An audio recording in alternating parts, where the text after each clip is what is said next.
Welcome back everyone. Today I want to continue reviewing En Vogue's catalog with their third album, EV3.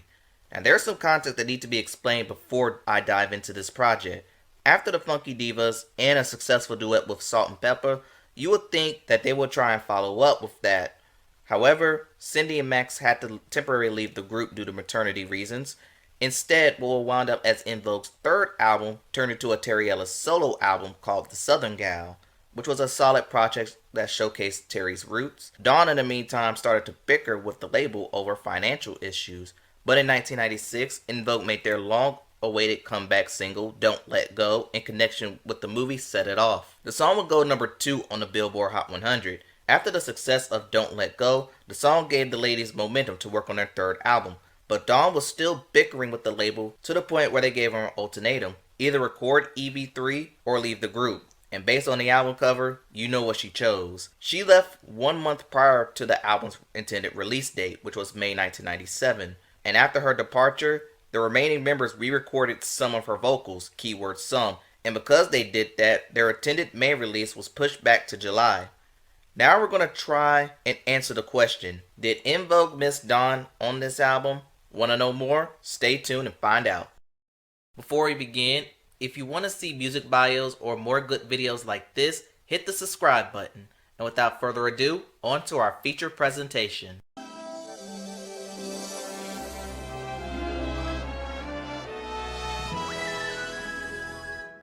One thing I need to make mention before we go track by track: this is the first album where the girls work with a wider range of producers outside of their main producers Thomas McElroy and Dennis Foster.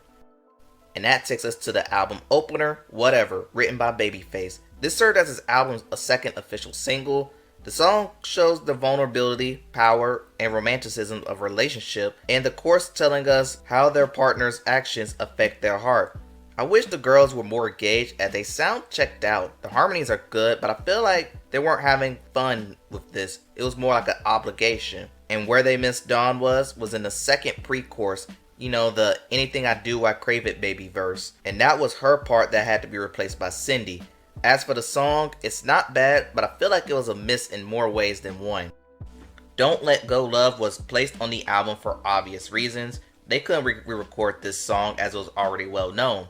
Luckily, I already reviewed this song by saying, flashback. Let me credit Organized Noise, Atlanta producers best known for their works with Outkast, as they use raw instrumentation with pianos, drums, and guitar. Dawn leads most of the song as she wants to be in a relationship and break the friend zone, but fear of going too fast, instead holding on tight, hence the title. Sadly for En Vogue, their career was never the same after this. I plan on highlighting this on a video for the group later on, but for them, this is their best song in their catalog, and it's not even close for me. Right Direction is one of the main highlights on this album. It sees the ladies take more of a country song where a pedal steel is present in the chorus.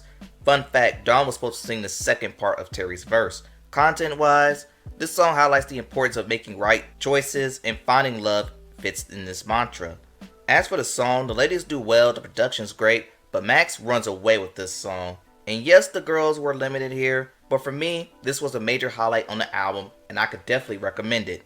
This song was supposed to be a Dawn and Terry duet, as Dawn's ad-libs were still present here. Sonically, they sound great together in both verses, with the electric guitar to give the song that power of emotion. Content-wise, it's another longing for affections that I felt like I heard from Terry's solo album. Matter of fact, I felt like this was a holdover from that project. Overall, it's fine, but it was an album cut for a reason. Here we have a song written by one of my favorite songwriters of all time in Diane Warren, and this song follows the Diane Warren formula. A ballad that used synth strings that tells the story of a failed relationship and how the partner isn't putting enough effort into restoring that relationship after realizing he messed up. It signals that their absence is causing a wound that can't be healed. And because of the content, I don't really go back to this, even if it's a Diane Warren tune. Also, Dawn's ad-libs are present in the end. You're All I Need might be the worst song on this album, and it boils down to the sample. It samples Run DMC's Suckers MCs with the guitar sounding like an older Jackson 5 song. This is a Cindy solo song, her first since their debut, where she croons about missing someone and feeling their absence. Wait a minute, didn't they just say screw them? Screw them not being here caused an unhealable wound in the previous song, making the song improperly placed on the album. Of all the En Vogue songs I've heard up to this point, this is up there as one of the worst in my opinion. I definitely skip it. Disclaimer, up to this point, this is where McElroy and Foster take over in production. Now you should recognize this song as this will feature on that one Wayne Brothers episode. And this is another highlight on the album. This song celebrates music and their success as it makes a lot of Free Your Mind and Funky Divas references. The bass groove, the fake hand claps, and the harmonies, it sounded like an older En Vogue song. I could tell, having Dawn never left the group, this would have been a single. Overall, the song is fun and worth multiple listens. Sitting by Heaven's Door is a song that talks about unconditional love and the joy and challenges it brings. The chorus emphasizes the longing of their partner's presence. The ladies sound great, but it's filler. As a matter of fact, the rest of this album is filler. Gotta say it. A piano opening with the tambourines, the bass, guitar. The production here is great. This is another song that would have appeared on any En Vogue album. Song content is self-explanatory because we all been in a situation where love made you do some crazy things. Because of the song's old school Motown-esque feel, it's another song that works great for them. I could recommend it. What a Difference a Day Makes has a thick bass in the beginning which makes the song very funky.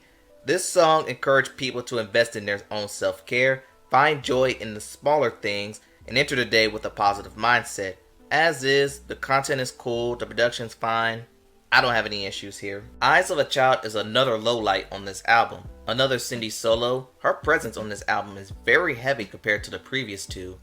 I get it, we should learn from children because they found love in everything and don't see the major issues on the earth. Cindy highlights that evil is taught, no child is born that way, but the chorus is not good, with Cindy's la la sounding very childlike and the production does not serve here either. While the message of the song is fine, bad production and choruses are a turnoff for me. Pass.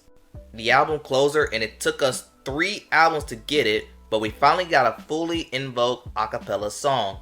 I prefer this over Eyes of a Child because the ladies sound great. The song teaches about we better change who we are before chaos ensues. And this song is a perfect reminder on who they are. The greatest girl group in terms of harmonies. And that concludes EV3. Well, this was an odd album to get through, but I think the good outweighs the bad here. And for that reason, I'll give this a safe 7 out of 10 ranking. Next time, we'll look at their 4th album, Masterpiece Theater. The album En Vogue fans don't claim. Anyway, tell me what y'all think in the comments below. What's your favorite song from EV3? Don't forget to like, comment, and subscribe to this channel. Thanks for watching, and I'll see you next time.